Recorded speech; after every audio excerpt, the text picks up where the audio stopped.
Stand by for the Brandon Bonanza show.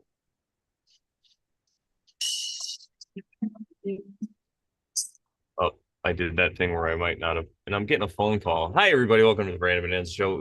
Give me 1 second. Technical difficulties over here. This is great. I mean, it wouldn't be a Brandon Bonanza episode without some kind of fun technical difficulties, right? No, this isn't what I wanted to do. You guys can see my numbers though. It's cool. Um, all right. I don't know. That just collapsed. All right, we're getting there, everybody. We got to play the theme song. You know what I'm saying? That was weird. The window closed. All right. It's a good thing I have it right here. I hope you guys are doing well today. I am doing fantastic. What's up to everybody in the chat? Sarcastic Warlock. All right, here we go.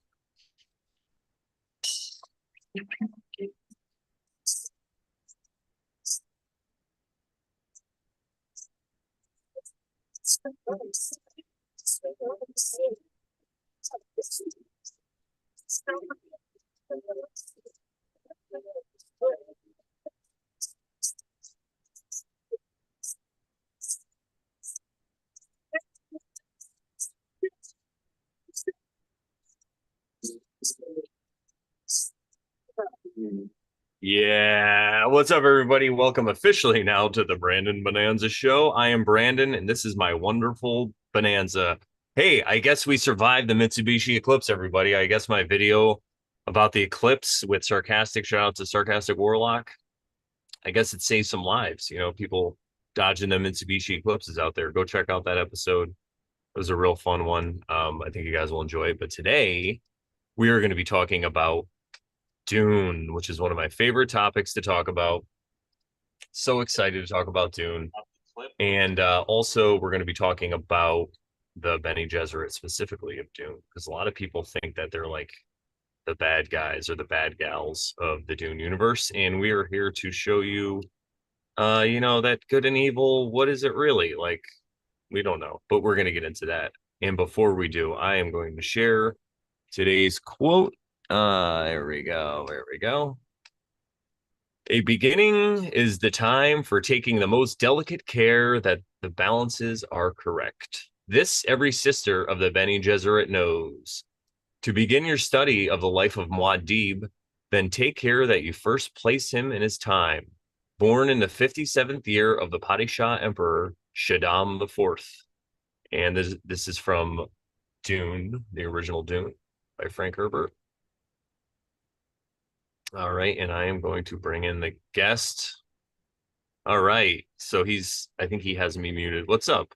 What's going on, Ben Gesserit, or what was it again? Benny Jefferit? Yeah, thanks for having me again, man. Yeah, anytime. Yeah, the thing with Zoom, it's so funny because when I first started using Zoom and I wanted to share the screen, I'd always forget to click to share sound. But then we've been doing all these oversharing episodes. Go check out the oversharing show, everybody, where we're doing like covering the Tao Te Ching and everything. And I'm always just clicking on slides. It's like the evolution of Zoom in my head. Now I forget now again. I'm back to that. But anywho, I wanted to use this quote because it's the first thing you get when you read the when you read the first book of Dune, by Frank Herbert. The first quote is that this is the quote that I just read, and he mentions the Bene Gesserit, and it's from their point of view. So it's a quote that's pretty much showing that you're listening to a Bene Gesserit history when you're reading Dune. You know, like they're influencing it. So I thought that was really important and key if we're going to be talking about and breaking down the Bene Gesserit. It's important to know that uh, it seems like all the books, at least the Frank Herbert books, were written from that perspective. Now, God Emperor of Dune's a little different, maybe, but and we can get into all that. But it is, I just think I wanted to highlight that right in the beginning for people who aren't that familiar with, maybe they just watched the movie and they want to see this and try to get an idea who the Bene Gesserit is. So welcome if you're new to my show. Thank you so much. Make sure you hit thumbs up, subscribe. We got all kinds of good stuff coming your way. Um, But yeah, what do you think about that quote and kind of what it says about the Bene Gesserit in this universe? It's a complex code, man. Can you put it on the screen again? Yeah, For a moment. it's a great idea, actually. Um,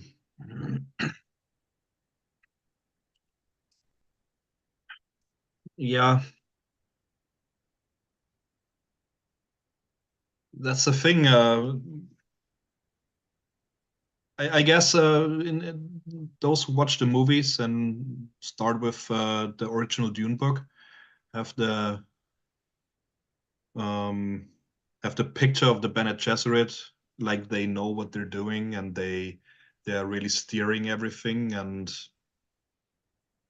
yeah, I have a bit of a different picture when we see the older or like the prequels. And I think it's very interesting. It's there's a lot that it tells us about messianic cults and transhumanism, all these things. And yeah, I find Yeah, it kind of hard that the quote. I find it kind of hard to say something to it. It's very complex. yeah, no worries. All right, kitty cat. Um, so I wanted to start this whole thing from the perspective of somebody, like I said, that might have just read the first book or watched the movies or whatever. So you get this idea, and it's funny, sarcastic in the chat said space nunnery for space Catholics. Yeah, that's kind of, and it's funny because it sounds like Jesuit. Like if you say Jesuit and Jesuit, it sounds the same. And you got to remember, Dune is set in a future that's like, I don't know, 20,000 years, because it's 10,000 years after the Butlerian Jihad. And I don't remember specifically the time from, our time to when the jihad happens, but it is many thousands of years. So things are going to morph, obviously. But so everybody gets this idea of like, these evil witches, and that's what they call them too in the book. They're always referring to them as witches, which I think is great because it's the same thing. Because I mean, I call my fiance a witch, and she loves it because she is connected with the earth and she loves all these ideas of being a witch. And but then if you call somebody else a witch and they don't have that worldview, they might get very upset and mad at you. So it's great that they hide behind this word witch, and they even kind of own it a lot. But so we get this picture of the Bene Gesserit. Paul's mom, the Lady Jessica, is trained by them, and especially like just from the movie point of view. And then you see the Reverend Mother, and she looks pretty evil. She's using voice, and it's all this crazy stuff. She's compelling people. She's sitting behind the throne, and then at the end, Paul has a confrontation with her. In the books, it's a lot more. Obviously, it's a lot more complex and stuff like that. But um, as you progress in reading the Dune novels, you start to get a different picture of the Bene Gesserit, especially toward the end when you get to Heretics of Dune, which is the one after God Emperor. So in God Emperor, you see Leto's point of view, the God Emperor, his point of view on the Bene Gesserit, and you could start to see how they're not so evil. But by Heretics of Dune and Chapter House Dune, you see that not only might they not just be evil, but there's different factions inside, just like anything else. Any big group of people are going to have different factions that want different things, but at their core, they always want what's best for the sisterhood. So they even will sacrifice themselves for the sisterhood if they have to. And the other big thing with them is their whole like reason for existence is so that they could guide human genetics, and they have this big breeding program, which we'll get into. That's one of their main things. You hear about that a little bit in the Dune book. They obviously talk about Paul's his lineage and all that stuff, and you hear about how the Bene Gesserit kind of entangled with that. But that's really their big mission, and they're really trying to guide humanity in a way so they don't go extinct really or crash against whatever happens to societies. They just go away.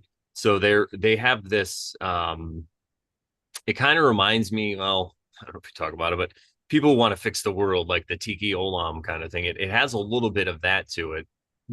Uh, but it's so nuanced, and that's what we're gonna get into.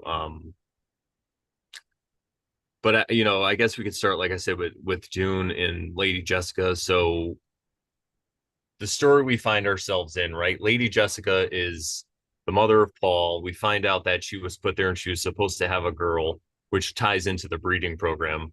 So Lady Jessica was not supposed to have Paul, but she's felt so bad for Mr. Duke Leto Atreides, and she fell in love, and she knew he wanted a son.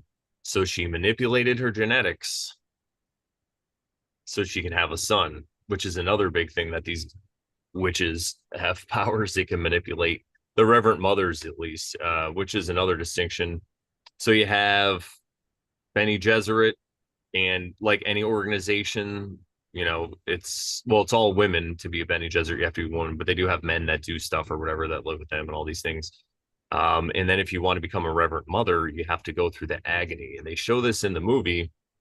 But if you're not familiar with the books, what happens is you get this water of life that they used to get from killing a sandworm, or the Fremen would get. They used to get that water of life. The Fremen would get it by killing one of the baby sandworms, and the person takes it, and they either die or they have this inward experience that is just like insane, and they awaken. It's kind of like enlightenment, I guess you would say. I think Frank Herbert was going along those lines, and they are able to sense the poison, and they're able to change molecules in it to make it inert to them. And then after it's changed, then they could share it with the whole group, the whole CH, and they do like what they used to do, a spice orgy or whatever they call it. And I'm not sure if everyone really has sex or whatever. I don't really think that's what they were going at, but I mean, it is possible.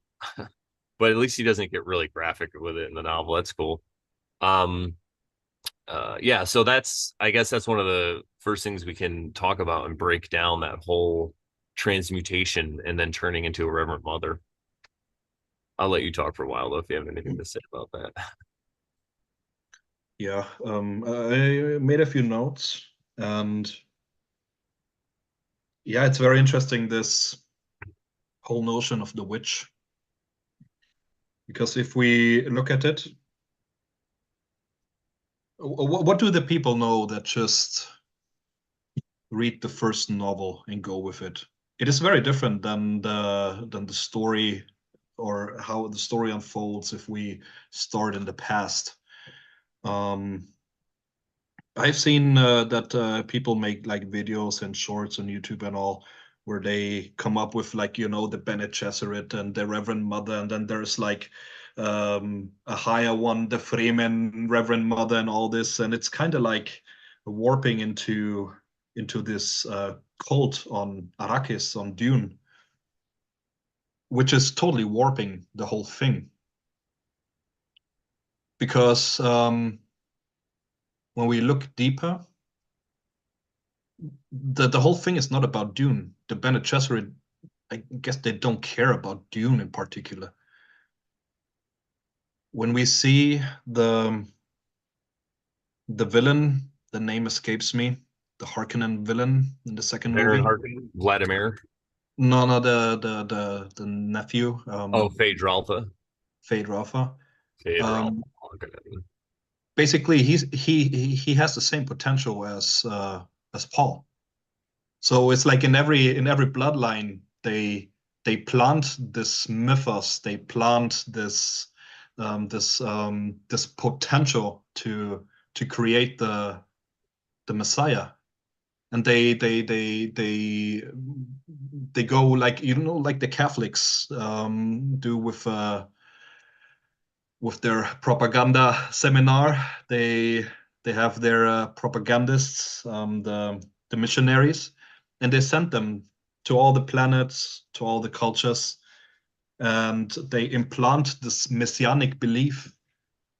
And we just happen to see one of those cultures and how it unfolds. There's I guess there are countless cultures and worlds where nothing happens, where they're still waiting for the Messiah. You know what I mean? And I guess that's a very, very important thing, that it's all orchestrated. it's not about the Messiah, I guess. It's not about Dune or the Fremen. They just happen to and how stories unfold, of course. I mean, it's said that Brian Herbert and what's it, Andrew J. Anderson, I guess, yeah, Kevin that they James. use, yeah, that they use the notes from the father. Yeah. I don't know to what extent. And I would say it's accurate, I guess, because in the very first movie, in the very beginning, we see like all the introductions, a few sentences about everything, and I guess it's in accord with it. So yeah, everything is unfolding with the prequels. So yeah, this notion of fate, it's different. It's a manufactured fate. And another thing I found very interesting is it's a universe. It's a galactic society, the Spice Society, and it's still very um, the men rule, and the men have their concubines and all that. And the Bene Gesserit, they never rule directly. They always rule indirectly with, they're not highly scientific, not only highly scientific, they're not only like yogis that they, or Joe Dispenza like that they work with the genetics. Um, they're also learning how to seduce. They're learning how to fight. They're like sex ninjas. Yeah, they are you know and it's very sex ninjas interesting. in space. We're Yeah. starting a new show. Oh, sounds like one of these 90 movies, Yeah. when women still had tails and stuff like that.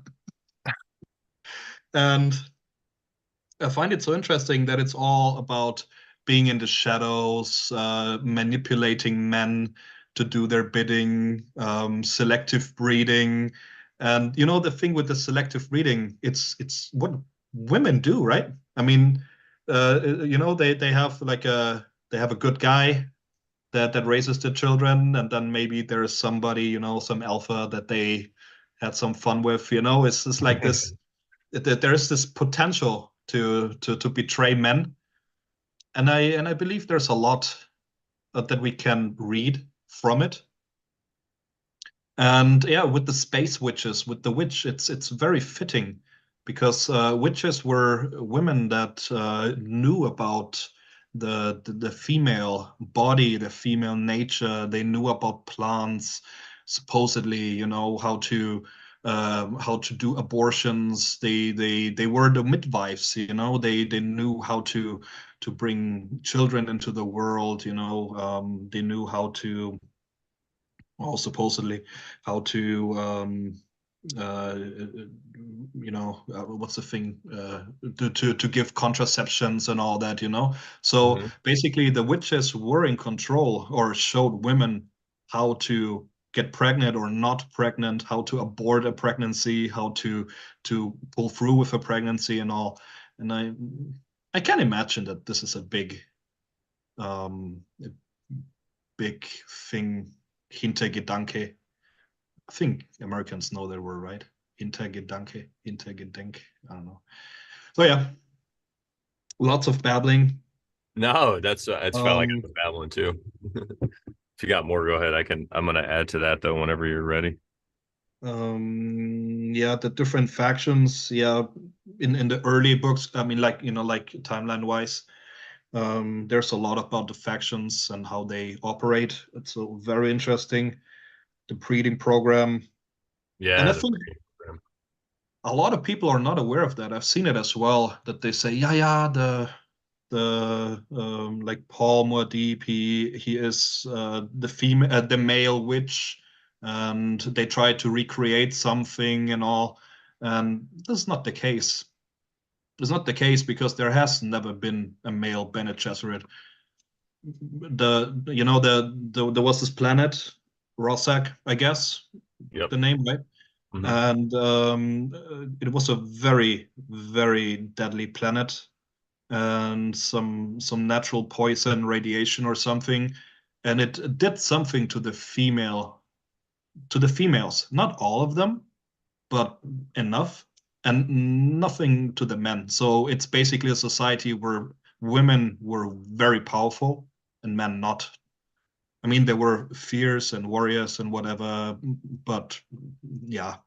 So it's basically a witch's planet. It's like a um, like some Dagobah system thing where Yoda lives, like some Yeah, yeah, so some jungle thing where everything tries to kill you. yeah, And yeah. yeah, and they have all these poisons. So basically, it's a witch planet, and then a very interesting thing is that the root of the navigators of the space guilds, basically the whole use of spice for for this empire for navigation, it comes from a failed dwarf, Bene Gesserit. So she was the daughter of a Bene Gesserit, and she was basically a misfit. She was very smart, and then she made herself into the first navigator. So she was a failed, like the root of all the prosperity was a failed Bene Gesserit, an abomination Yeah, yeah. and all, and was treated like that. And so it's so interesting how everything twists and turns all the time, and yeah, I like I do really quickly shout out to the chat. PK asks why were the BGs the BGs against having boys? Did Frank ever explain that? Really in Dune, they just didn't want Jessica to have they wanted her to have a female because it went along with their breeding program. And then that female Jessica had was supposed to give birth to the Kwisatz Haderach. And then Jessica had the boy. It came a generation early. So the Bene Gesserit would use men, and later on, we'll get into that stuff. They have different men that they're, like Teg, Miles Teg is this the Bashar, and he's the head of their military forces in the future, which is like thousands of years. But so and his mom was Bene Gesserit, so they it's not like they are against men. They just don't let men join, and that goes back into what you were saying about planning this Messiah thing and then fate. Is there really fate or is it a planned fate?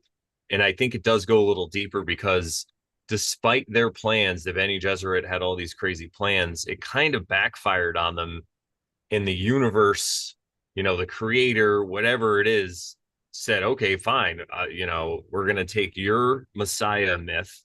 We're going to take this guy who's an heir to a house, a powerful house, and we're going to take these wild people that there are millions of warriors, the Fremen, and we're just going to change the whole universe. And it's even going to kind of, so the Bene Gesserit thought it backfired.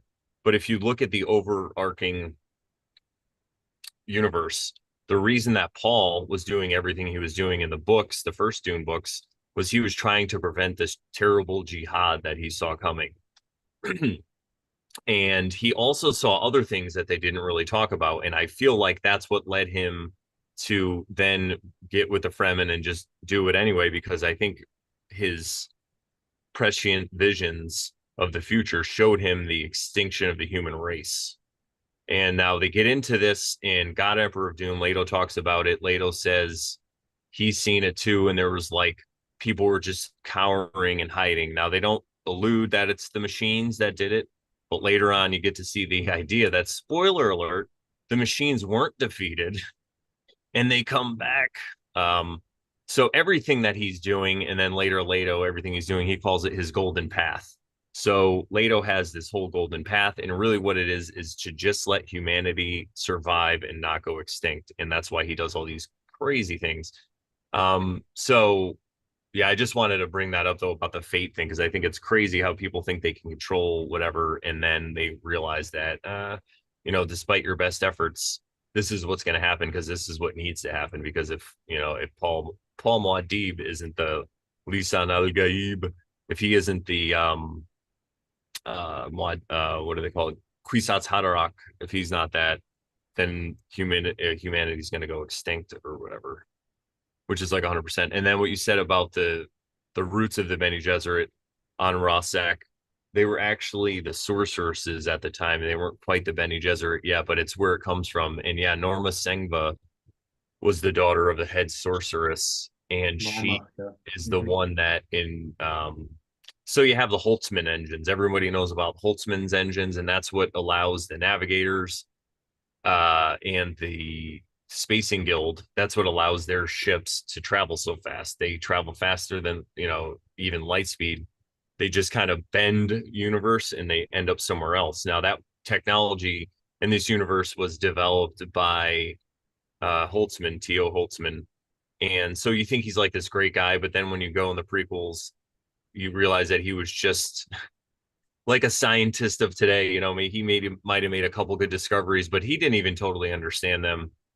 And then you get Norma Sengva that comes along and just adds to his work. And you're right, she ends up becoming the first navigator, but she can actually fold space. She doesn't even need the engines to do it. She just knows how to do it. So she could pop out anywhere. So she's like a superhero. It's really crazy. But I do like the beginnings of that. What you're saying, it came from like a matriarchal society, right? So the beginning of the Bene Gesserit is this planet of Rossack, where everything is poisonous. All the men get sent out to go into the jungle, and then later on, the men realize that they can make drugs, which is really cool. There's a lot of other drugs that they make before they discover the spice. And Norma Sengva is like a failure, and she ends up going to work with T.O. Holtzman, and she's like a mathematic genius. And then she invents the glow globes and suspensor fields and all this stuff.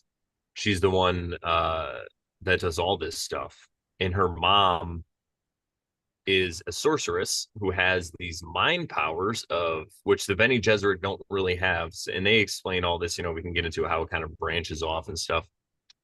But they do have the computers. So anyway, her mom is a sorceress. She has these mental powers, and she's training all these other sorceresses to fight the machines, specifically to fight the Titans and any kind of Cymec, which is Cymec were the original machines that kind of took over. It's a human brain implanted in a machine. Just think of any sci-fi like Futurama. You get these brain canisters, so instead of a head canister, and they can go to different, like a flying machine or like a walking body or whatever. They could transport to anything. And then, so they originally took over the Cymex. They were people, and they got so lazy too. And one of the Titans, who used to be a person, but now is a brain inside another one, whatever, he was ruling a planet and he was programming the AI, and he just got too much. And then it took over and took over everything. And the Cymex were still alive because they had this safety program put in there that said that the AI couldn't harm the Cymex. So that's the reason why they were still alive. So you get the machines, which is Omnius, Erasmus, all the machine empire, and then you also have the Cymex that fit in there. So the sorceresses were there to battle the Cymex, and Norma Sengva's mother, she thought that Norma was wasting her time if she wasn't, adding to the war effort or whatever. But she's off inventing all these things and becoming the first navigator. And that's where the whole story begins. So I said all that just to also let you know that these sorceresses also had breeding computers, or they had computers with breeding records. So they were also trying to. It goes back to the idea of the Gom Jabbar, where the Reverend Mother tells Paul that basically we're trying to test to see if you're a human or an animal in a human body. Are you going to be able to control yourself or not? And that's really what the sorceresses were kind of trying to do. And I think the Bene Gesserit also, they're trying to breed humanity to be the best, so they can get the best of the best to run humanity and make sure everything goes fine. So that really started with the sorceresses. So they had evil computers. They weren't really evil. They were just normal computers like we have. But after the Butlerian Jihad, so um, they outlaw all thinking computers. So any computer that has any kind of, and they just basically train really smart people to do that. And they call them mentats. And you get that in the movie. You get Thufir Hawat also in the books. And he's one of these mentats. And then you find out that Paul also has the ability to become a mentat. So Paul and I'm sure we'll do an episode where we talk about the Mentats, of course, but Paul embodies all these things. He's Bene Gesserit, so obviously, like you said, he's not a Bene Gesserit, but he is somebody who can see into the past, but he can see on both sides, and that's the difference with Paul, because the Reverend Mothers, when they get this contact with all their ancestors and they have all the thoughts of everybody, whatever, they can't contact the male side, and Paul is the first one to contact both sides, which is also kind of plays into this whole Bene Gesserit mystique because they're only able to call on all the women in the past. So maybe there was something there, some kind of limitation that they have, or maybe even some kind of commentary on like feminine energy. I don't know, but I've been talking for a while. What do you think? Yeah, you opened some great topics. Um, yeah, the female DNA. When we look at it, I guess with DNA testing nowadays, the is it the matrimonal lineage? Um, it's much more stable. So the female line in our DNA or in our ancestry somehow is much more stable to reconstruct than the male line, which I find very interesting. Also, when we see when a woman or when a female fetus is developing in the body of the mother, at one point it already has all the eggs in the body. Um, so basically, part of everybody was also in the mother's mother, like in the body of the grandma. So the female line is like scientifically proven much more stable than the male line. And maybe it does play into that whole thing. Of course, I mean, this is all the associations that we have, and we are reading a lot into it. Maybe Frank Herbert never envisioned those things. Maybe he did. I don't know. Um, but it's just the women are the gatekeepers. Women are the ones who call the shots, especially with witchcraft, especially with contraception and all. Women decide who they get a baby from or not. So I guess it's a very strong allegory, and with Rossack, how it is, that the women even become like natural born witches, and men cannot even do anything. I think Yeah. it's a beautiful allegory. And of course, the first time I read this, I'm like, oh man, this is shit. This is, I mean, it's cool, but it's like, oh man, and the women's so overpowered and the men are just losers. I mean, I, I couldn't dream of being a witch king myself reading that because it Yeah. was not in the story. Yeah. So, Yeah. but of Thank you, course, Tolkien, for giving us the Witch King of Agamar. No, it's not going. yeah, Praise to Tolkien. yeah, maybe that's why he didn't like Frank Herbert's work. I don't know. Yeah, but yeah, it's just and it escapes me. They said how it was with the first witches, the first sorceresses. And I guess it was very, very hard in the beginning to become a Reverend Mother. I think it was a very, very hard thing, and it was kind of by chance.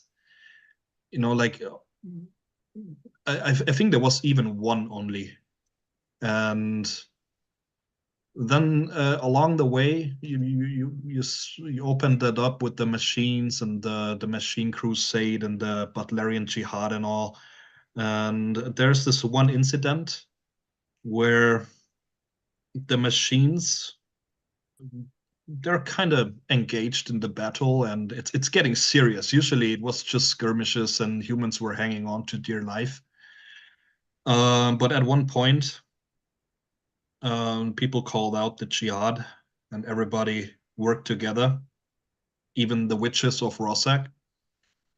and with the new technology and everything, and then the machines poisoned a planet, like a whole planet, like with biological warfare and everything. And at that point, there was already this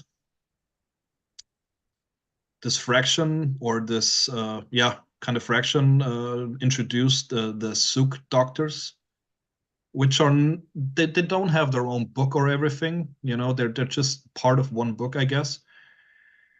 And one of those Sook doctors comes from that line, from Rossack, if I remember right. And she's being poisoned and healed, and it escapes me how it was, like really in detail. But she was really, really, really good with like the genetic works, and with biological warfare, and really good scientist, like Norma in a way, so not only the female ways, but kind of like the masculine way of being scientific, because it's a masculine domain, you know. Of course, there are women who think like that, masculine ways, but science is a masculine dominated field. So it's interesting that a failed Bene Gesserit with a masculine mind, mathematical mind, creates all the technologies, and a very scientific thinking, masculine thinking daughter of the Bene Gesserit, so to say. She creates, or she is capable of doing the leap, and she develops the poison, the anti-poison, which is closely related to spice. Um, so again, the spice plays a big role, and she's using that on herself. And with that anti-poison, or some poison, she becomes the first artificial Reverend Mother. And then she takes over, and that is where they start creating Reverend Mothers, um, through the ritual. And I think it's very interesting how it shows that it's necessary to not only have the feminine way, or nature's way, but also the masculine or scientific way. I mean, it's not excluding men from this, women from this. I want to say this, but it's just the symbol of how we think, how occult thinking is done usually. Yeah, it's more about, like, we talk about this masculine and feminine properties that everybody possesses inside them. You could still, like, I'm a male, but I definitely probably have like more in touch with my feminine. I mean, look at this hair. But and that's why Sharon and I work together with the Over Sharon show so well, because she's really in touch with her masculine. I mean, Sharon's an engineer. Like, she doesn't do that now because of 2020, and she didn't want to cover her smiling face, and I love her. But she's an engineer, and as a woman, Mhm. that's, like you said, you don't really. Yeah. Yeah, it is. When I studied engineering, there's like this typical 3 or 4 women there, and everybody wants to get with them because they're That's how it was in the Marine Corps. Same thing. The Marines. yeah, of course, scarcity mindset. Yeah. But yeah, it's so interesting how there needs to be this marriage of masculine and feminine, in order to achieve great things. And Paul Muad'Dib, he's the same basically. He learned all the ways, um, the different fractions. How to do all the calculations, how to be a man robot, so to say, and the fighting, and yeah, and he transcended basically, and becoming everything, learning everything, learning all the crafts, maybe, learning all the um, liberal space arts, so to say, and Basket yeah, weaving. Oh. doing the doing the great work, you know. Yeah. And I think like Holtzman, you know, like really short. I think maybe he was some Edison type guy, you know, everything attributed to him. He really had an idea of marketing stuff and enough of the understanding, but didn't do it himself or most of it. And there are more like these, you know, like in German Bauhaus, for example, Walter Gropius and whatever, you know, the great architect, but there's not one draft, one plan with his signature or so. But he's the visionary, you know. So interesting archetypes in that story, you know. The brain in the tank allegory with the Cymax. I mean, I've never seen a more beautiful allegory, you know. Usually the brain in the tank is the guy, or is a horror story, you know. What if you were a brain in a tank and everything is an illusion? And they just took it. They're like, yeah, they're a brain in the tank, and they're fucking dominating everything with their huge artificial dicks. You know, it's just it's just hilarious. You know. Yeah. Exactly. And the other thing about the brain canisters is there's also so the first humans in the Dune universe to take their brains out of their head and put them in canisters so they can live longer were the cogitators. They're called Hmm. cogitators. And they're just these people who want to contemplate. They're like philosophers, think of Yeah. like a monk, and they just want to take thousands of years to think and think and think and think. Hmm. And then the original people who become the Titans, when they're still people, they get together and talk to the cogitators about how to do that and stuff. Yeah. So that's where they learn this technology. So you have this balance again, right inside this allegory.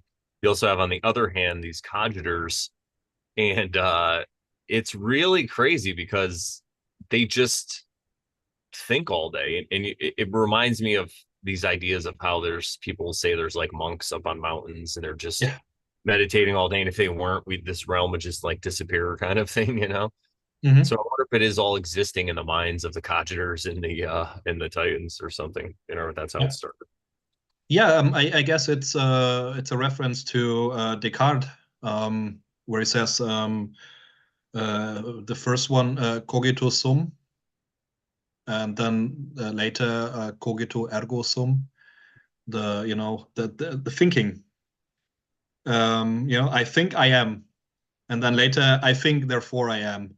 So they took it and they're like, yeah, we only there's these philosophers and they're so bothered by the world and they just want to think, you know, they just want to to do their thinking and be unfazed with everything, and they play a big role in the whole liberation from the machines.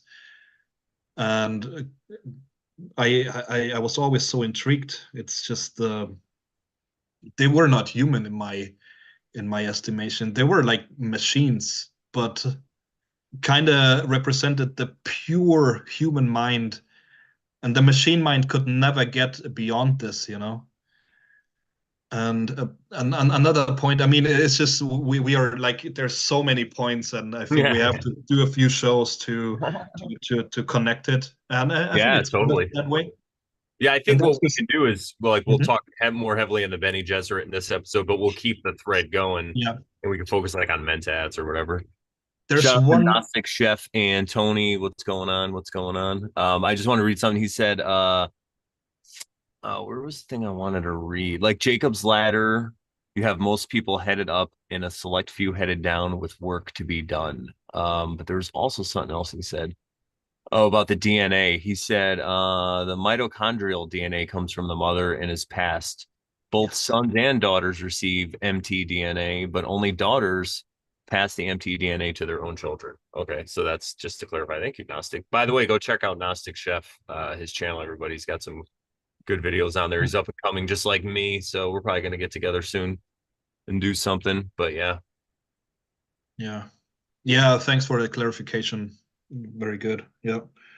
There's one outstanding Bene Gesserit as well. Um, I think her name was Jessica as well. She was one of the Corinos, one of the emperor's daughter, and she traditionally was sent to be a schooled, taught to be a Bene Gesserit. and she took it upon herself to take the poison, and it really did a good job on her. She basically got stuck in the psychedelics. She was a babbling nut job after that. And then she was given to into the hands of Gilbert, I guess, the first mentat. It's a long storyline, but to make it short, there was this one thinking machine who was obsessed with humans and wanting to become human over the long run. And it was the only one that kind of survived the big Holocaust that the jihad unleashed on the thinking machines. And basically, that thinking machine, Erasmus, its core, was kept. The school fell, and the thinking machine, Erasmus, got away in the pocket of Jessica, of that failed Reverend Mother. And he basically, he was so, like, that thinking machine was so intrigued and so fascinated by her that he schooled her, he taught her, and stabilized her so she could deal with her endless tripping that she couldn't get out of, really. And he even through technology and all, he got a flesh body, like a human body, even a human brain. And he even managed through that Bene Gesserit, through that woman, that machine managed to have human emotions. He was like a psychopath, I guess, but he had emotions. He had love and everything for her. And there was a tragic incident then where they both died. And he only died because he tried to save her. So it's basically another thing. The Bene Gesserit, a Bene Gesserit, a Reverend Mother, so to say, managed to, the big goal, make humanity really human. And that one Bene Gesserit, through how she was, managed to make a machine human, which I find very poetic. One of my favorite storylines in there. So yeah, are they the bad guys? I don't know. Yeah, well, I like that because so the machine you're talking about is Erasmus. Now, Yeah. Erasmus is the original independent robot. You have so the way it goes is the Evermind Omnius is the one who took over everything. He controls all the machines, Mhm. and somewhat time in that timeline, this one independent robot goes like into the mountains and falls in a crevice and is there for like I don't know hundreds of years, and it just has this dialogue with itself and ends up becoming independent because what happens is the Evermind Omnius updates all the other computers or most of the other machines so they're on the same wavelength as him, same consciousness basically, right? So then Erasmus develops this side consciousness of his own, and you fast forward a while, like he has these laboratories, he's like dissecting humans and all this stuff because they have human slaves, and he ends up making a bet, and he's saying that he could take a human that's just like they're basically living like animals because they have them in pens and stuff. He's like, I could take him, a kid, and make him cultured and smart and all this stuff. So he takes one, uh, he names him Gilbertus, trains all this stuff, whatever. And then when the humans and the machines have their final conflict, Gilbertus leaves with all the other human refugees pretending to be just one of the slaves, and he has Erasmus in his pocket. And then they go start that school, which is the Mentat school, where when they start to train people how to think like computers. And then the emperor at the time, his sister, is the one who is on Rossack, and she tries this poison. And you're right, she fails, right? She doesn't become a Reverend Mother or whatever happens, but she has something else with her, so they send her to the Mentat school.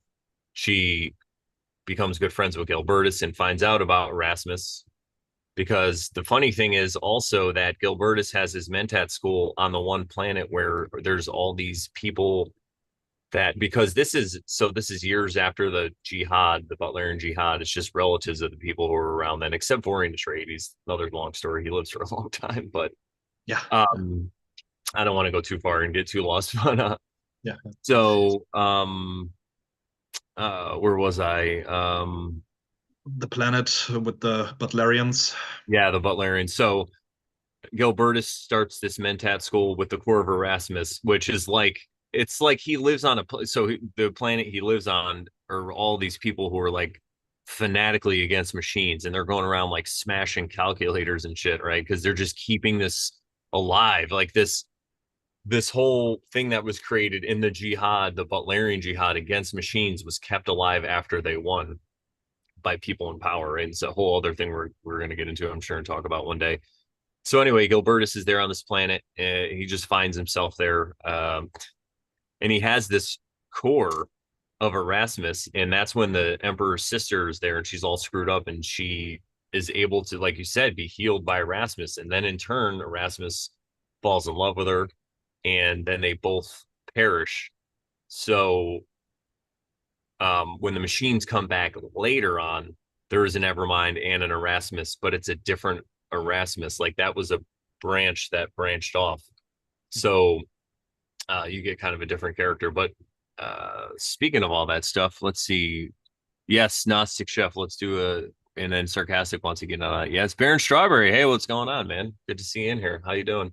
Are you a Dune fan, my friend? But I think we could switch gears here a little bit. We'll talk about kind of the future of the Bene Gesserit in the Frank Herbert books, because the Frank Herbert books go up to Chapter House Dune, and then after that, there was two more that were written by Frank's son and Kevin J. Anderson. So I'm going to bring up this quote so we can get a kind of a better idea of the Bene Gesserit and their whole like thinking and their mindset, right? Let's see. So this one I really like. Here we go. Confine confine yourself to observing, and you always miss the point of your life. The object can be stated this way: live the best life you can. Life is a game whose rules you learn if you leap into it and play it to the hilt. Otherwise, you are caught off balance, continually surprised by the shifting play. Non-players often whine and complain that luck always passes them by. They refuse to see that they can create some of their own luck. And that was Dario Drade from Chapter House Dune by Frank Herbert. And Dario Drade is a character that I'm going to talk about a little bit here, because so after the events of God Emperor of Dune, they bring Duncan Idaho, Leto brings him back a million times or whatever. Uh, I think it's about 1500 years into the future from that point. I'm pretty sure you have the universe. There's been this scattering after Leto, the God Emperor, dies. There's a famine. After the famine, the whole universe, they just scatter everywhere. And that looks like it was his whole plan, to just scatter people so they'll never be able to go extinct. There'll be people. I mean, before it was the Empire of a Million Planets. Now it's just, we don't even know. It's endless, right? We're going into different like solar or different like whatever, just the reaches of space. So you have the Bene Gesserit still intact, and they are still kind of guiding things behind the scenes with what's going on. And Dario Drade is somebody who's brought in because the Bene Gesserit are trying to create their own Duncan Idaho. So they're getting the Tleilaxu Golas, or the clones or whatever. They're getting the Duncan Idaho sent to them, and I think they're on their, oh, I should have remembered this, their 11th or whatever, because he keeps getting assassinated every time they try to raise him. So Dario Drade is brought in because, side story to all of this, what's going on Arrakis, which is still, and now it's a desert again. So it's a desert in Dune, the first one. Then it becomes a paradise, kind of like a regular planet with a smaller desert during the God Emperor's time. But after he dies, all the sand trout are released from his dying body, and then they turn Dune 1500 years later, whatever. It's a desert planet again. So it's different though than the original Dune. You have high priestesses and stuff, and there's people that live outside of the cities, similar to the Fremen, but they're not exactly the Fremen like they were, and they're just kind of collecting spice and living their life. And one day, a sandworm comes in and just destroys this whole village. And what they would do is they would just have a way to spread water around this area so it was okay and the sandworms wouldn't come. But one of the machines failed or whatever. And so the sandworm comes in, eats this whole village except for this one little girl, Shiana. Now, Shiana gets so mad that she runs toward the worm, and the worm goes at her and then stops, which is crazy, right? But I guess this is one of the prophecies, something that the God Emperor said was going to happen. So she gets on the sandworm, rides it to Arakeen. Keen, maybe is what they call it at the time. It's the capital city. All the high priestesses are there and all this stuff. And it's like the prophecies are fulfilled. So we get another prophet story on Dune, started by Leto, which is hilarious, right? Because Leto is another Kwisatz Haderach, just like his father, so he could see into the past of men and women. So the Bene Gesserit hear about what's going on with Shiana, and that's why they are really focusing on this Duncan, Idaho, because they want to mate the two, right? They want to get these two together. And in the future, or in these books, they talk about they have this sexual imprinting that happens. So there's a way that the Bene Gesserit, they're these sex ninjas in space, but you learn in these books that they can actually imprint people um, to either control them or to do different tasks or whatever. And after that is when we hear about the honored matres or the honored martyrs, or however you want to say that, or which are these group of women that are now returning back from the scattering. Thousands of years later, there's all these civilizations. Now they're coming back, and they're these women that are very fast, crazy. They could fight really well, really quick. Like they'll kill you before you even know it. And they also have this way of sexually imprinting men and making them zombies. And the Bene Gesserit look at this entity, the honor matres, and they see how they're just eating themselves because they just keep wanting power. And so they get somewhere and they just strip everything of the resources and move on. So Dario Drade, that's what this whole tirade was about. She's kind of tapped to come in. She's a reverend mother. She's tapped to come in and watch over Shiana and kind of train her. And everything like that I said, you could see how they're still trying to manipulate and control, but from behind the scenes. And that's really what the Bene Gesserit is. In my opinion, I don't think it's like they're good guys, good gals, or bad gals. They just have this mission and they're kind of part of the plan. If there is a creator in Dune, like a god or whatever, he's just using them as an instrument, despite all their actions, which is great. Like, despite their best efforts, things mess up, but they always work out in the end for them, which is really interesting. And then the further you go, what ends up happening is the honored matres end up merging with the Bene Gesserit, and then you get factions that split off. So Shiana, at this point, is older. She takes her faction of Bene Gesserit and goes with Duncan out onto the no ship, out into space. And Marbella, who is an honored matre who Duncan Idaho had sex with, and now Duncan Idaho had this stuff implanted in him as well. So you get this hint here. Paul is a Kwisatz Haderach because he can see into the past of men and women, both lines, mother and father. And now you have this guy, Duncan Idaho, who has this talent who can sexually imprint women as well. So when they have sex, they clash because she tries to imprint him. Marbella tries to imprint Duncan. Duncan tries to imprint her. He doesn't really know what's going on. He just got his memories back and all this stuff. So it turns out that they just get into this relationship where they're connected to each other. It's kind of like toxic, but not really. And she's the one then who becomes later on, she becomes a reverend mother, and she's the one who ends up becoming mother superior of all these of the other faction, I guess you could say. So that's kind of a look into the future of that. I don't want to spoil too much or give too much away. Probably already did. But there was another point I was going to make. If I could put these dots together in my head. Yeah, so much stuff about the Bene Gesserit. But that's what I was going to say. You could see in there that because they have a mother superior. That's what it was. So I wanted to explain what kind of podcast would this be if we didn't explain what mother superior was. So mother superior is the head Bene Gesserit. She's the top dog, but the way it's set up, she doesn't have total autonomy or total control, and she's not like a dictator. On certain things, she gets to make the call, and they have to line up behind her. But there's dissension allowed, and it's actually even, you know, they want it. They want dissension, and the mother superiors constantly being monitored by watch eyes. There's this whole watchdog group of Bene Gesserit, the proctors, that are kind of like judge and jury all in one.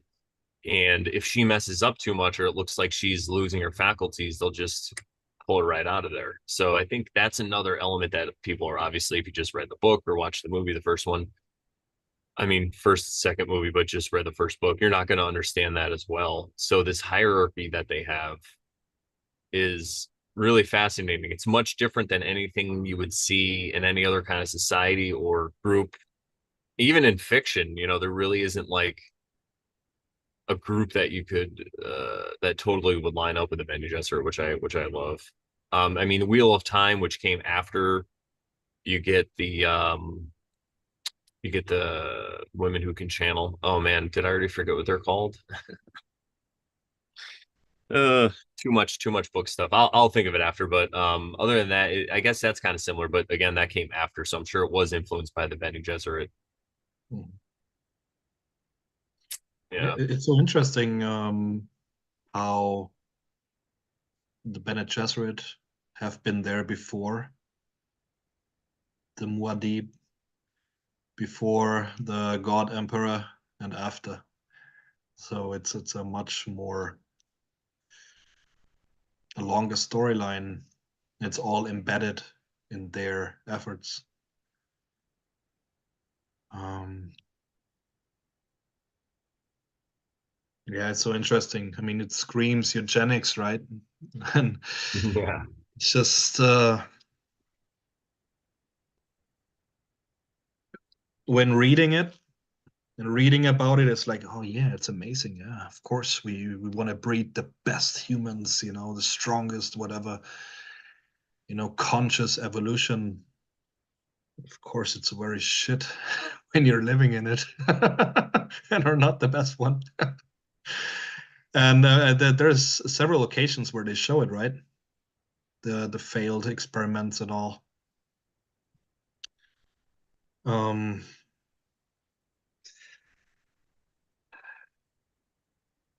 would you say that was the reason why Duncan Idaho was kept alive? Because he's the one who has this anomaly that he can withstand. Well, I think that it was kind of like a cosmic mistake. We could probably just do a whole episode on Duncan Idaho, but I'll even talk about it here, and we could talk about it again. I could talk about Duncan Idaho all day. Um, but I think it was kind of like a synchronicity, like a fate that happened. He was brought back the first time because there was this plot. Paul was the emperor, the Flaylaxu and the face dancers, the face dances. I love how they say it in the audiobook. The face dancer, they wanted to get somebody in there, so they brought Duncan and they programmed him to kill Muad'Dib. And the funny thing is, as soon as, because Paul, I mean, he's prescient, you can't slide one past him. As soon as he's presented with Duncan, he automatically knows why he's there, and he's called Hate, and he has metal eyes. In this first time he's brought back, he has these fake metal eyes. He's called Hate. Um, and Paul even knows. He's like, yeah, I know that you're gonna kill me. He's like, I know you've been programmed to do it. And so the minute that later on in the story, when Duncan actually does go, he gets like switched on, like think of Manchurian Candidate, and he's like, gotta go kill Paul. He has this existential crisis inside, and by this crisis, his psyche like cracks, and then he's able to get all his old memories from his former life. Now, when then later, fast forward to God Emperor 3,500 years later, Paul Muad'Dib's son is a half sandworm. He's a freak, but he controls the whole universe. and he keeps bringing Duncan Idaho back. And I think he's bringing him back for the nostalgia feeling of it. Mhm. I was saying, I don't think I was saying this on, I was talking before we were recording. I was talking about how he was also bringing him back because Duncan, he told him how it was. He was just like a real guy, Yeah. and he even kind of Leto fights. He kind of goes back and forth on why he brings it back. Like he's not even sure himself. And then later, 1,500 years later, after he dies, you get the Bene Gesserit bringing him back. And in one time that they bring him back, the final one that they bring him back, and uh, he gets his memories back, but it happens in two different occasions to him. And he ends up, the first one, he just gets his original memories from his first lifetime. And then the second one, he gets all his memories from every life that he's ever lived.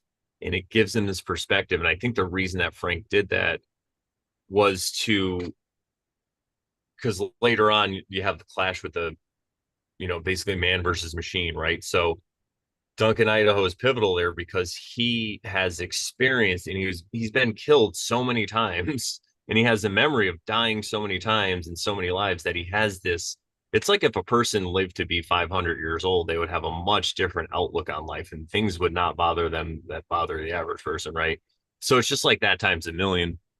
Let me just see here. Okay, got it. Yeah, all right, I'm reading the chat. So I think it's great because you get this person who represents mankind or whatever, and he has all this compassion. And it reminds me, it's another similarity with Lord of the Rings because in Lord of the Rings you have Gandalf, right? Well, Gandalf he's not a man, and they don't say this in the movies, but if you read the Silmarillion by J.R.R. Tolkien, if you dive into that lovely piece of book, you will see that he's more like a demigod, not exactly like he's like a Hercules, right? What are they kind of like an in between, right? He's like in between a man and a god or whatever, but he does live over with the gods and he spends all this time before he's Gandalf. He spends like thousands or hundreds of years learning compassion from one of the top goddesses that's into that. They call me Ainur, I think. So then he incarnates right as Gandalf, and he's there to kind of give everybody a good feeling. Is really what he does, right? He's like, "Come on, man, you could do it." Like that's basically Gandalf, Mhm. and you get the parallel there with Duncan Idaho because he also has all that compassion. And I don't want to give away kind of what happens at the end of the books. Maybe in another episode we would, but it is key. It's key to that, and it ties in with that Erasmus thing because Erasmus is this independent computer who's also lived for thousands of years, and he really wants so bad to just have human emotions and feelings. And could it be that he actually does that? And then him and Duncan get to confront each other at the end of all the books. It's really cool. It's a kind of a misdirection thing that they do. So I don't want to give too much away, but I think it just speaks to the the shortness of our lives, right? It's even like Frank was trying to say to us, even if he didn't even know this consciously, maybe it was subconsciously. It's telling people that listen, your perspective is shit because you've only been alive for 30, 20, 40s, 50 years. Your perspective is total shit. Look at these people who have lived multiple lives and remember them. Look at how they act. Look at like God Emperor, the stuff that he says, like look at what he's saying. Maybe you should try to line yourself a little more toward that or whatever it is. But there's all these like hidden things in there. That's why I love Dune that you could just kind of pull out of it. Yeah. Yeah. Brandon is getting into the deep lore. Yeah, I hope I'm not going too far for people. But I think this is going to be like inspiration for people to either read or listen to the Dune books. Because it really not only is it great entertainment, it's just really makes you think, you know. Was that the falling out between Tolkien and Frank Herbert? Because Frank Herbert did a better Gandalf, I or a, don't know about uh, that, but no, yeah, no. or a better Odin. Because that's the thing. It's like Gandalf has this Odin Wotan qualities. It's that warrior god, and Gandalf, he's a warrior, right? Like Duncan Idaho is a warrior, and but does not remember. It's like everything is there, but does not remember where he comes from. And I think it's much more pronounced in the Lord of the Rings. Um, and I think as far as I know, in the northern mythology, there's no resolve to that. It's like just Odin dies in Ragnarok, and that's it. So, but I was thinking like Duncan, Idaho, being that either that Wotan Odin figure remembering, and then through the remembrance, there is a very different perspective, or maybe this Buddha type figure, being the warrior, and then through the enlightenment, through knowing, understanding how everything works, becoming a more peaceful person. And that's the thing. It's like really how I'm thinking, because Dune, the whole everything, to me, it's one continuum. But of course, it's there is not one Dune. There's Frank Herbert's Dune, and there's the the sons, or his Dune mind sons, both Dune. There's the Dune where they work with his legacy, and there's the Dune where they write themselves to have a better Star Wars. Maybe there's a Frank Herbert Dune where he told his original story, and then he's like, "Oh shit, that's good, man. I gotta keep going. What am I writing now?" So Yeah. and we're sitting here and we're like, "Oh man, this is the great work, and there's so much they're teaching us and all, and you know, and I think that's the great thing to come back to the Bene Gesserit. Um, the people, especially the Fremen, they're so spiritual, so what's the word? Um, Superstitious and all, like they live for their freedom and everything, because I mean, they're living in a fucking sandbox. So that's all those spiritual things that they hold on to. And it's nothing metaphysical. It's like this cosmic horror. It's materialistic. Everything is material. There is no God that is doing everything. And that's exactly the quote that you bring. It's just you have to take luck in your own hands. You got to fabricate luck here and there, and then take matters in your own hand. And the Bene Gesserit, you know they through how they were, accidentally, by chance, by luck, maybe they were like, oh man, the first Reverend Mother, the first sorceress, she's like, man, I can be like that. That's so cool. I want to be more powerful. And it's a mother or so. Yeah, I want to create others that are as powerful as me. A freak of nature that wants more freaks of nature. And, you know, wanting to be more powerful, more and more. And it's so interesting, man. But everything is manufactured. It's all coming down to spice, all coming down to genetics, to evolution taking place, steered evolution, the the digital, the electronic mind going rampant. I mean, the machines are human as well. They have the potential to be human. Erasmus showed it. And most of the humans are not human.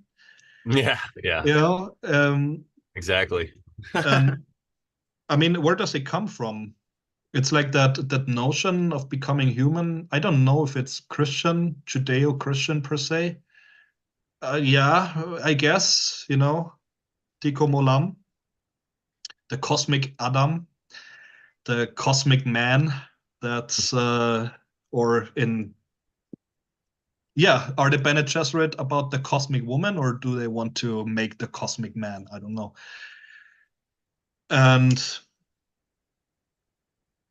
yeah, maybe the emperor is the cosmic man, the warm emperor, the god emperor. And maybe he's doing the scattering, breaking the vessels and scattering humankind in a proto-Jewish way. But later in Europe, there's this notion of humanism, and especially in Germany, the romanticism.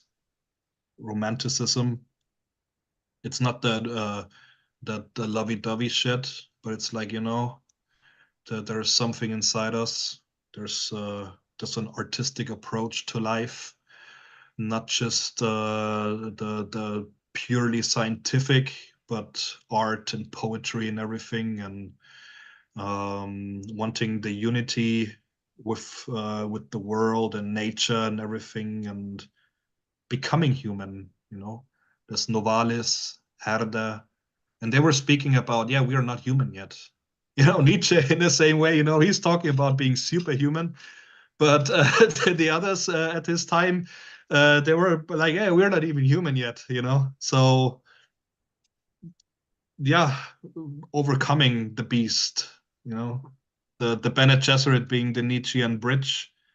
You know, um, Man is a bridge, and how to translate it into English? I don't know.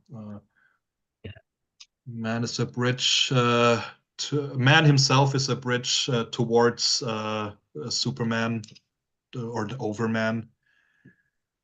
Yeah. And yeah, it's interesting. So the God Emperor cannot be the last straw or the last thing. It always goes on, Because I mean, with the dream of creating humans or better humans, meta humans, Nietzsche said, like, Christ was a higher man. He was not an overman because he was not brutal and selfish.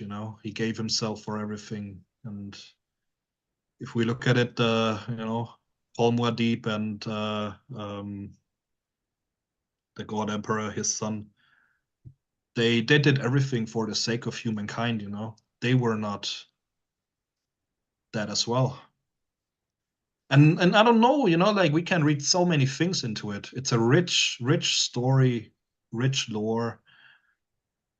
I doubt that Frank Herbert and Brian and um, Andrew, no, Kevin, no, Yeah, Kevin, Kevin. Kevin J. Kevin, um, J. really, really thought that deep, or maybe they did. They're still alive, right? We should invite them to the show. Yeah, we should be like, hey, It's like, yeah, you are aware of what you're telling us? I Yeah, I think to some am. degree, people don't even have to be aware. I think it just comes out subconsciously. And that, that's actually what I wanted to talk about was Mhm. the bicameral mind. A lot of people think that, or there's a certain group of people who feel like at one time our mind wasn't split into this like conscious and unconscious thing. Mhm. And it was, we kind of just communed with God. We heard the voice in our head and everything was great. That was like a golden age. But then something happened and the mind split.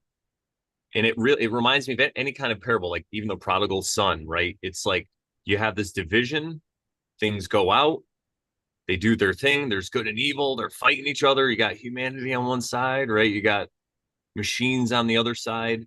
Machines are they're just a creation of humanity out of their laziness, out of their not wanting to do the work, right? Out of their, they just got bored with life and they didn't see the magic. You could just say they just didn't see the magic anymore. They wanted to live purely in the physical. They create these machines that are physical that could just do all this stuff. The machines take over. There's a war. You have this time period in between after the Butlerian Jihad and up until the next one. There's this other war. You have Duncan Idaho, the Superman kind of. You have Erasmus, the super independent computer. They end up merging. Not to give too much away, I guess I am. So they merge, and then it's like you have another golden age again, right? But of course, nothing ever stays great. So I'm sure maybe thousands of years in the future, there's another split, whatever. But I feel like that's really what we're here to do, is to kind of reconcile those two halves of our brain. Mhm. And slowly, as everybody does it, the consciousness just kind of fixes and repairs itself. Now, I'm not saying we should save the world and we got to tell everyone this and they all got to meditate tomorrow and we'll be fine. I'm just saying I think it's going to happen in its own time the way it needs to happen. But you could look at Dune, the overall universe, as a allegory to that whole splitting of the brain, because like you were saying, the machines were just machines and then the people were living like machines anywhere. They're kind of like an inversion, even though they're organic or whatever, but they weren't experiencing the magic or trying to look any deeper into life. They were just going out, I'm just gonna live my day and have these machines do all this stuff for me. So Mhm. yeah, some deep stuff. And we can always elaborate obviously on that whole thing as we cover other parts of the Dune universe, if you will. um The interesting thing is with the machines taking over, there's the notion of technology in German Technik and Greek techne. My Greek is not so good, so don't take Mhm. me for it. And it's basically, like yeah, technology comes from it, tools, and there's this notion. I think Heidegger maybe was the first and only who really grasped it. That at one point, technology is not our tool anymore, but it takes over and it enslaves us. And it becomes its own means, and we are slaving away for technology. And we are in the day and age of technology enslaving us. Um, as a side note, and there comes a point where we come back to our nature, and maybe that's shown in on Arrakis, where there's this presence, because there are elements that are beyond the explainable scientific side in Dune. Of course, with the genetics, and I would wanted to talk about that. How the Reverend Mothers work. That trip that they're having. Um, Yeah. how they are diving deep into their own genome and fixing everything. And there's even a deeper thing. There's a mystical thing as well with the prescience, with the visions and all. Of course, we have it, yeah, looking back and the genetics and all. But what is this? What is the genetics? The gene is just it's a structure where literally photons, where literally light is sticking on. So it's so yeah, see, that's a big photon, man. I need to ask you a question. There we go. There it is. Wait, yeah. Yeah, Uh, yeah. yeah, you're right. We're all just energy, right? And I don't know. It's like with the Bene Gesserit. I remember when I was a boy, I I kind of closed my eyes, and then I tried to look behind my eyes, like inside my body, and I had um this weird notion. I close my eyes and I look into my body, and somehow I could visualize looking into my body. It's just totally in the mind. But do you have an association like that? Or when we feel sick, or when there's when, for example, when I was 16, I started going to the gym. I didn't for years. I just picked it up a week ago, but I developed this knowing of what pain is what pain, what muscle contracts in a certain way and all. And like when somebody, when my kid is having an injury, and so how is the pain? Is it a burning pain? Is it a pointy pain? Is it this or that? Like really developing this notion of reading the body, reading inside, like this, oh, I feel sick from this and that, and like gaining this. this understanding of the inner workings. Also, like there's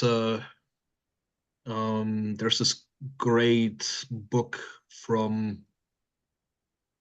Robert Svoboda, I guess, Agori, and he talks about the Agori, who are the sadhus in India, or some sadhus that live on the cremation grounds. They're like voodoo priests and all, and they got all these different crazy city like magical things where they can change the body, become bigger or smaller, don't eat food or anything, transmutation and having prescience and all that. So another spiritual road to go down that Frank Herbert maybe read about, because he read about all these things, as he said in interviews. And I find this the most interesting thing about the Bene Gesserit. This trip, looking inside, and then everything becomes um,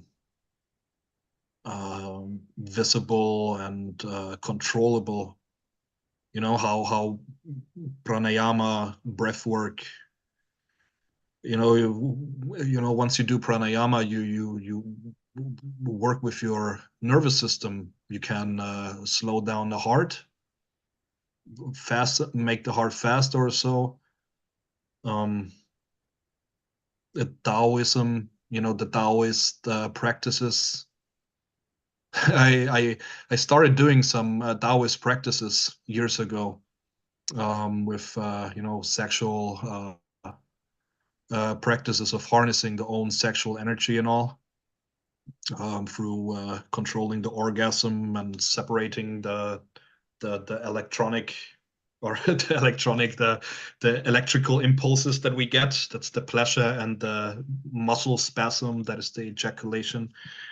It works. And the interesting thing is, when one is not um, used to it, and the body is not trained for it, through a certain kind of qigong, one has to push that energy down into the abdomen.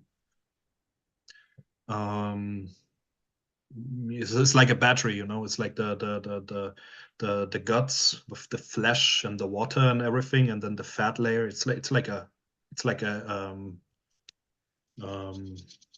like metal plate, oil paper, metal plate, oil paper, like a battery. And when somebody is more versed on that, and the body more prepared, then the energy is stored in the heart. And as lazy as I am always, I'm like, oh, fuck this, man. And I kept it in the heart.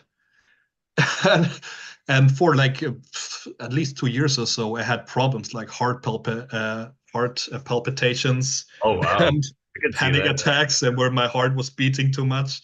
And it started when I did that practice, and I didn't do it right. Oh, No, So the same with Kundalini yoga, and so it's just there's a real dimension to all these things, controlling the body, the energies and all. And I mean, we have it, Joe Dispenza. I guess everybody knows about Joe Dispenza, with the epigenetics, activating certain programs in our genes and suppressing and all. And Frank Herbert, that old hound, that old fox, talked about it in Dune in the 60s. It's crazy, man. It's amazing. It's amazing. The Bene Gesserit, it's all real. You know, yeah, yeah. the It's real like life. Wim Hof, right? Yeah, yeah. Wim Hof, Wim Hof, same he thing. does Tomo. He does Tomo, where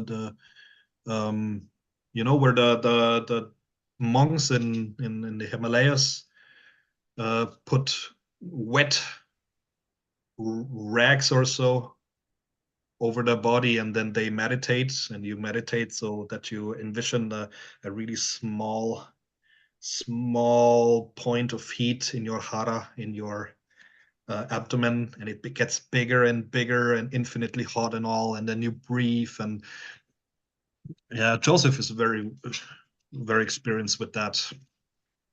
Oh, It we got to works. talk to him. We should bring it up on the next propaganda episode Yeah. then. Yeah, I mean, this is.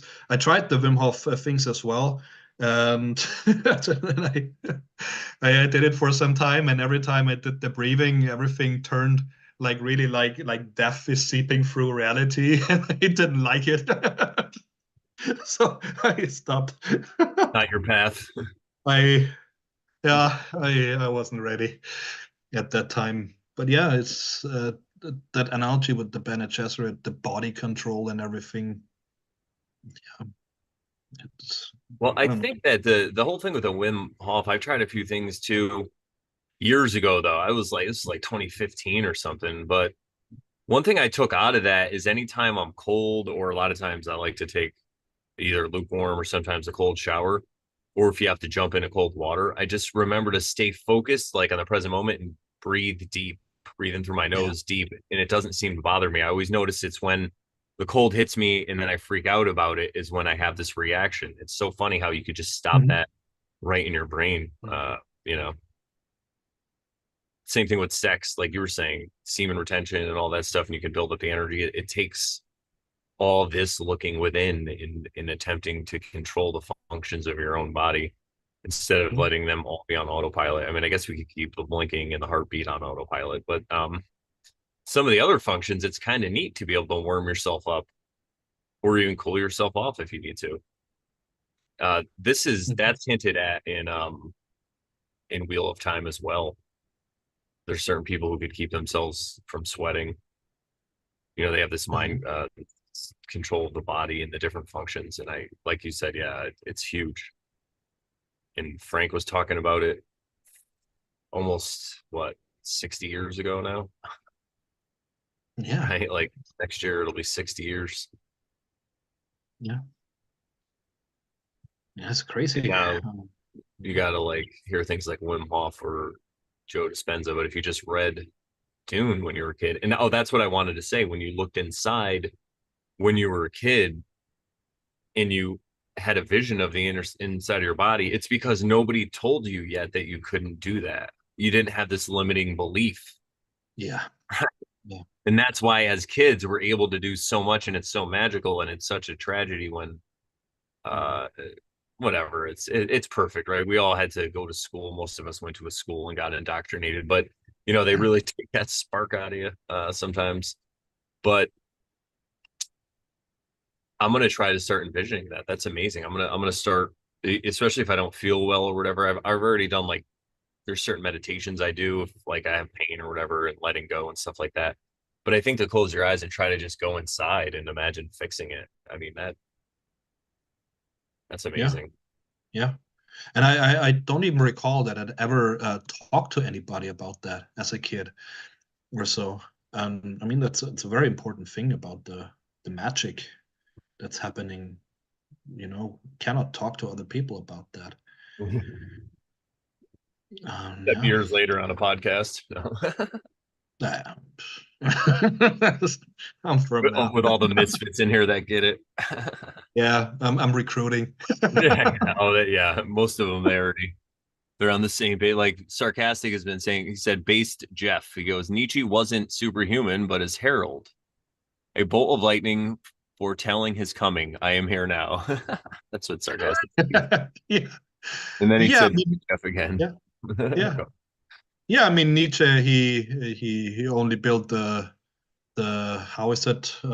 What's the English word?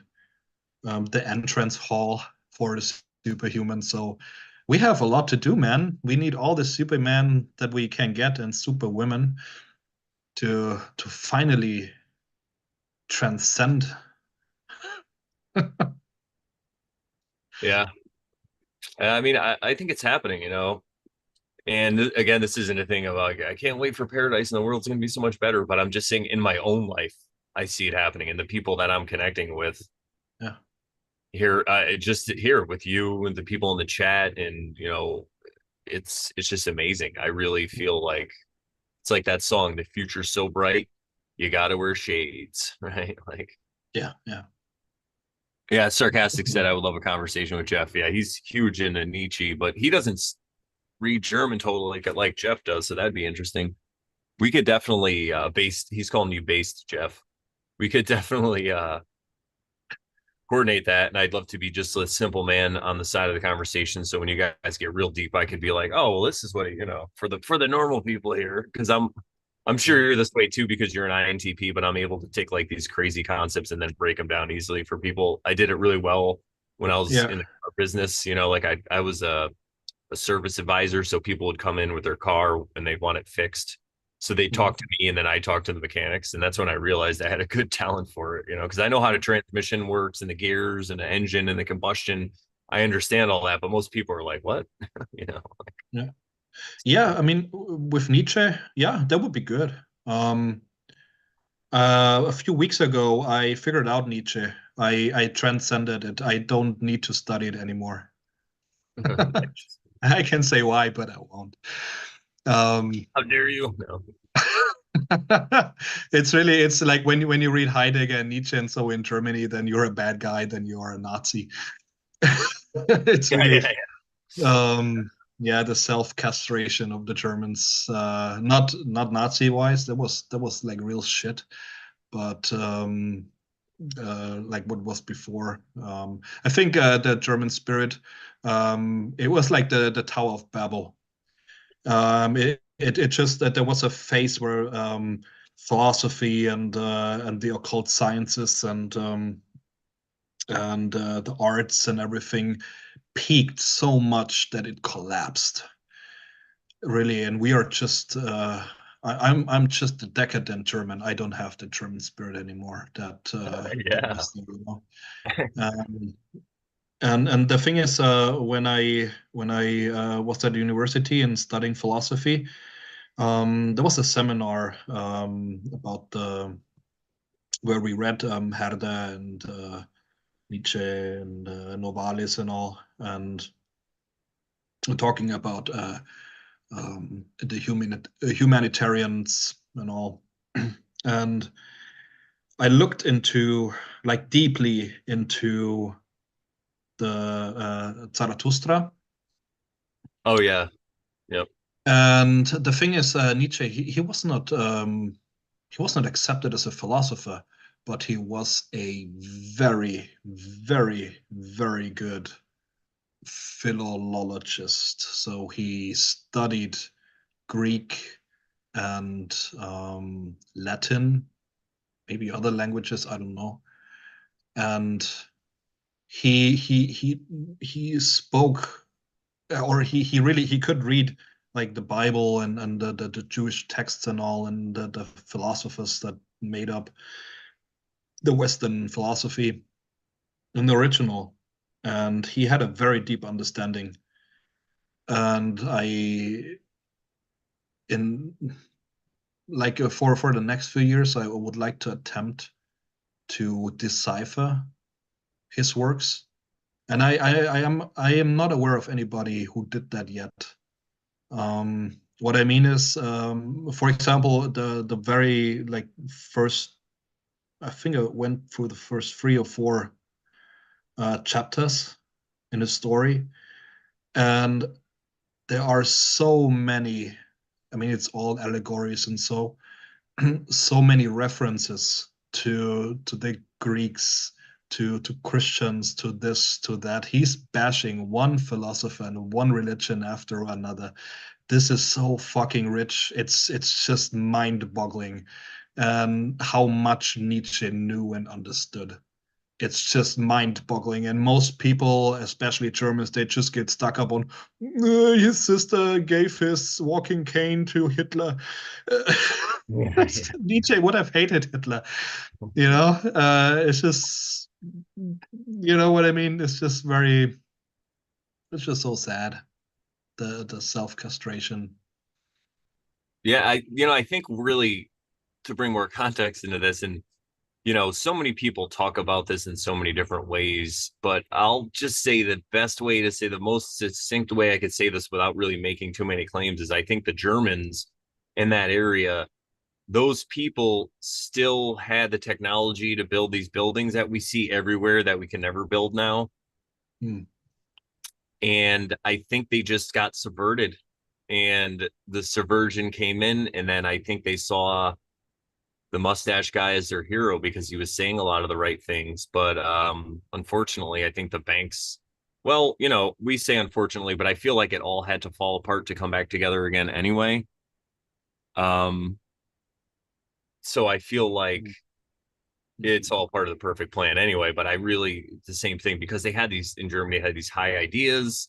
They had this amazing, I mean, you see it all over the world, but maybe the pockets of resistance were in Germany, and then their kids, who knows? But I don't like to talk too much about like these certain topics, because because Yeah. some people have like a mind frame of like Tartaria or this, and they want to put it in a box where I'm just like, I don't know, man. I see all these buildings around me. I don't know how, maybe there was a technology that was lost. And it seems that the German people might have had that, but I feel like it's coming back. Like, because it really, like you said, it's all inside us. We're all photons anyway. Mm-hmm. If we could start to unlock these secrets, we don't need someone to tell us that. They're just in our DNA. They're part of who we are. So Yeah, yeah.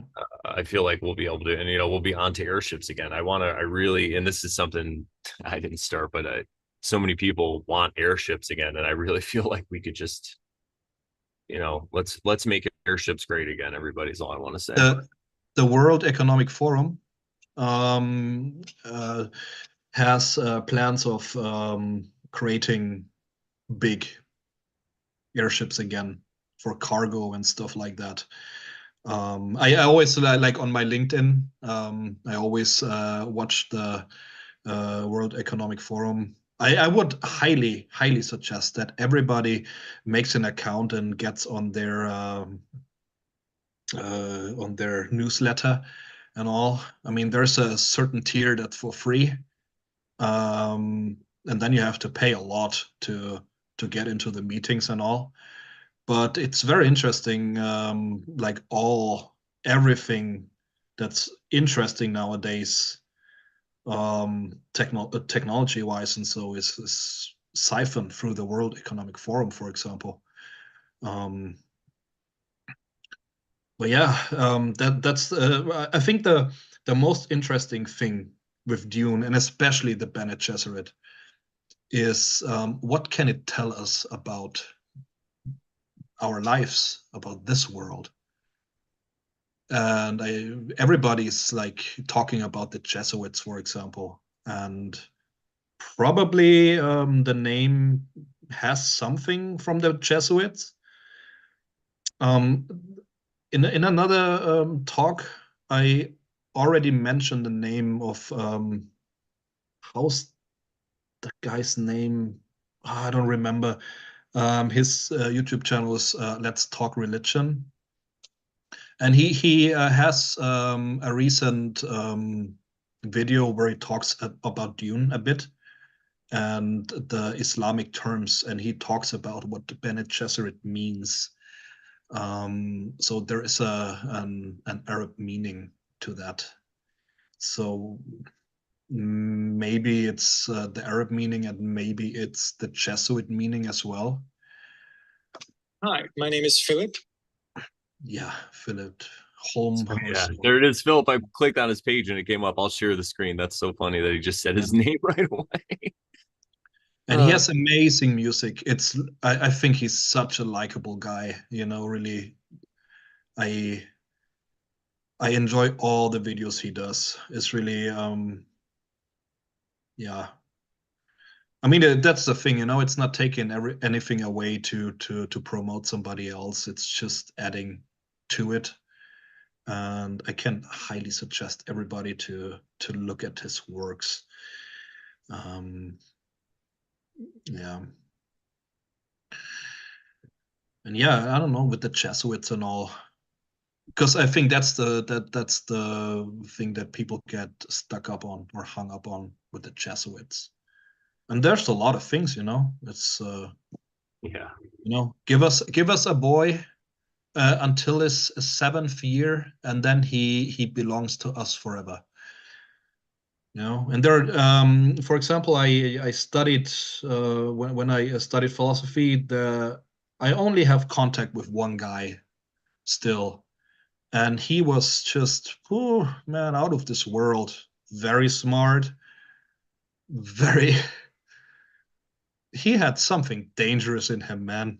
I don't want to tell the stories. Crazy guy. And he was in a Jesuit school and learned there, and he was deeply Christian and all, and deeply nihilistic as well. And he told me, for example, there's these, the Jesuits. Um, they're monks and they're teachers. And there was this one teacher that taught Hegel, for example, and he knew everything, like really amazing, like the depths that the Jesuits go into, how much they study, how much intelligence is uh,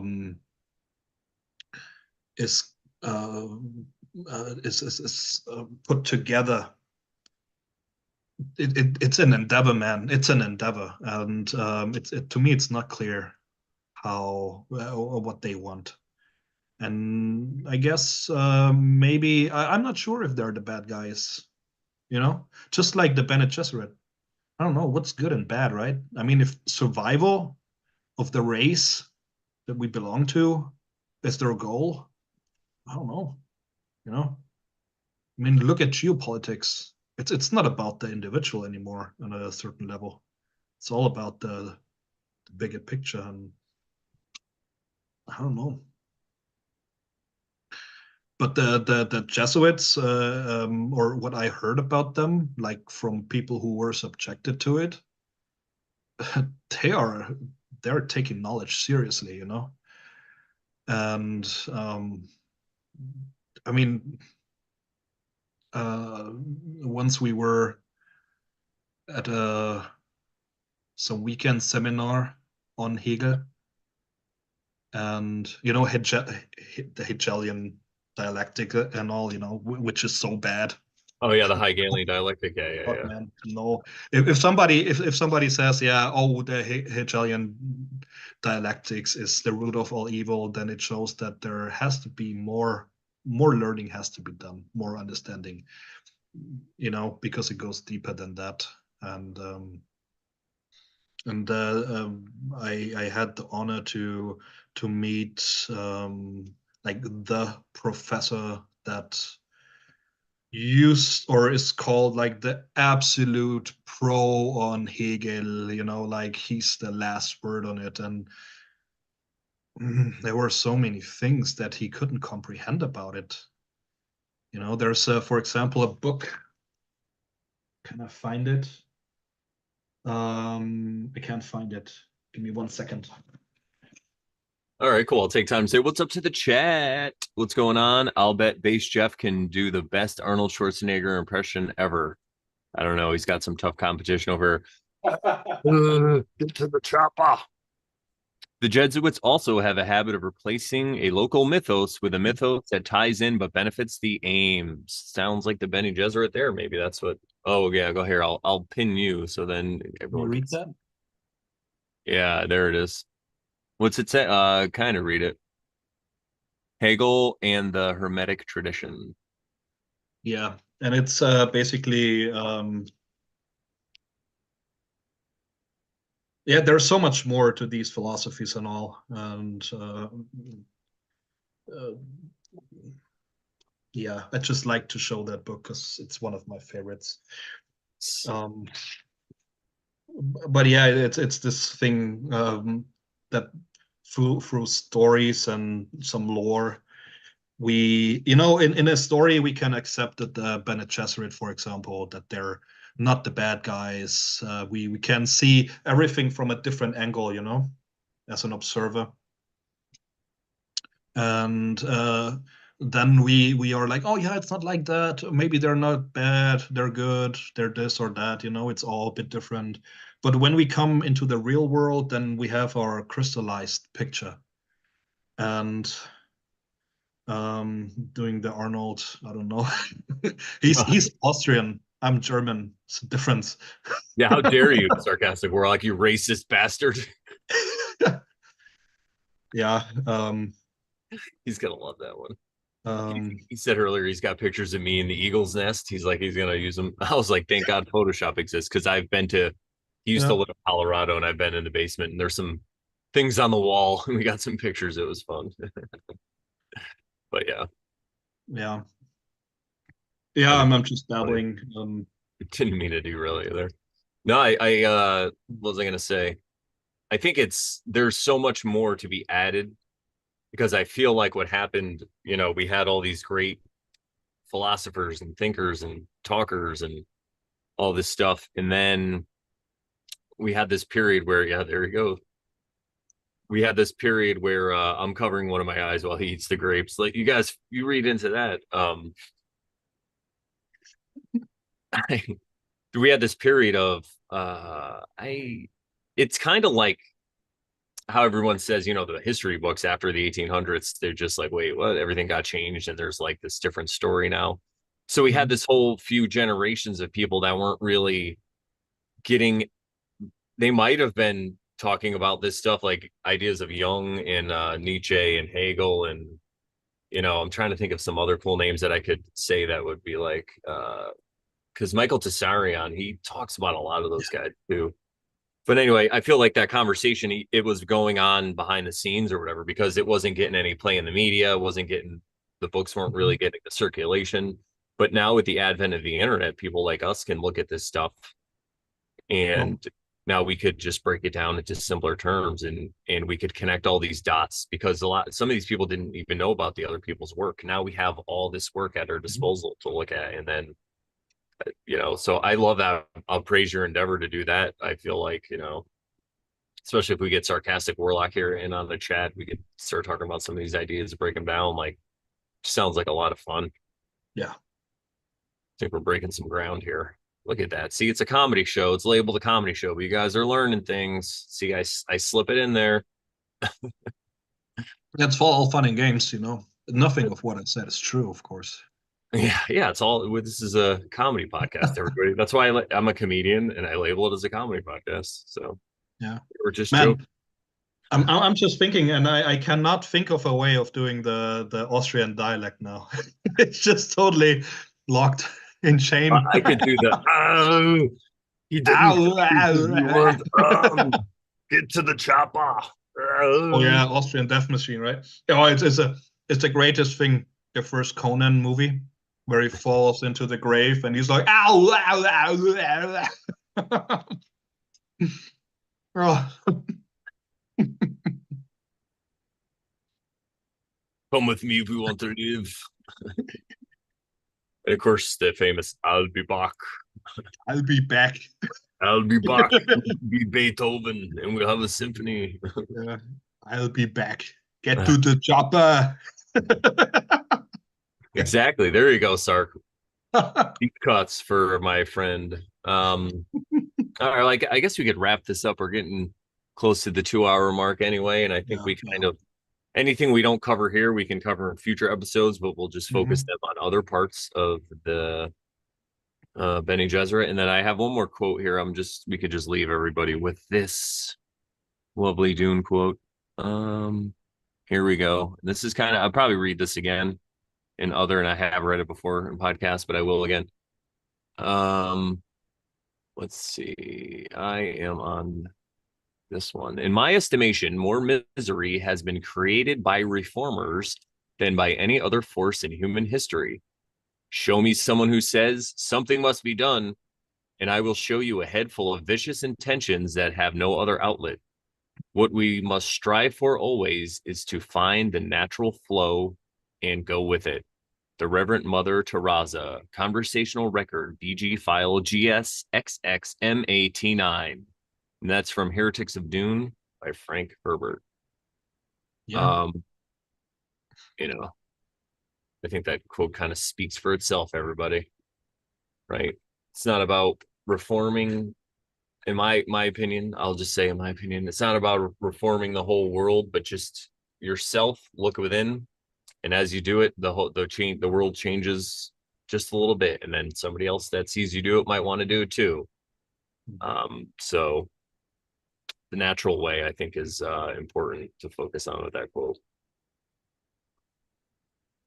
Yeah, and it's was it not the big message of Frank Herbert to be very weary of messiah figures, of big reformers and all? You know, I mean, we had it with the Nazis. It's like Hitler was a messiah. It was not just a leader; he was a messianic figure. You know, he was the messiah of Germany. Get to the chopper. But he was an Austrian, you know. Yep. Nice. Yeah, be careful. Never follow other people. You know, is it not the cult of absolute evil or the followers? I believe that. I believe that. That's right. Order followers. They're trash. Mark Passio. Be offended as you like. Be offended as you want, folks.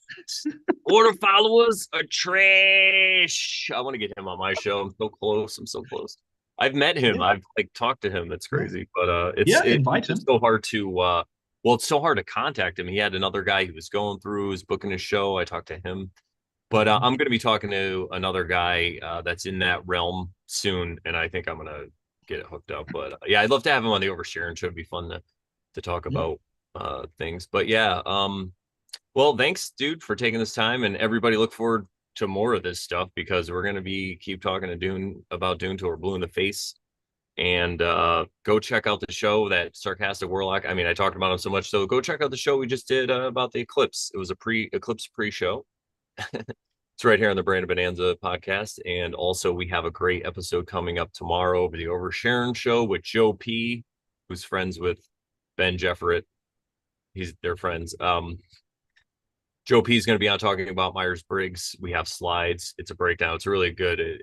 We did an episode already, but this one, I mean, we've done an episode about Myers-Briggs with Joe in the past, but this episode is going to be much better because we have slides. Sharon made these amazing slides. So check that out, guys. Make sure you subscribe, thumbs up. morelawsmoreproblems.com is my website. If you would like more, go there. If you'd like to support us, there's several ways there. So check it out. And yeah, I guess, just look forward to more, everybody. And thank you, Jeff. Let me just see if there's anything in the chat that we have to concern ourselves with. Oh, what's up, Joe? He just made it. What's going on? We were just talking about you. You probably heard. Yeah, only good things, Matt. Yeah, and then Sarcastic says, I still think the God Emperor was a true hero, but had to do the worst stuff to make a golden age. Yeah, that's what I love about Dune. Yeah. Man, one thing escaped me that I wanted to talk about. All right, go ahead. They will never know. Well, you could tease it, and then we could always talk about it the next time, too. Yeah, the Green Man. The Green Man. All right. All right, guys, now you have something to look forward to. The Green Man. What's that have to do with Dune? Cernunnos, is that another depiction of a god? All right, well, I'm going to play my intro song, and then we are going to get out of here. So everybody, I will see you in the chat tomorrow for Oversharing. I'll be in there. And have a great weekend. Go read Dune. That's what I would say. All right, guys, take care. Bonanza,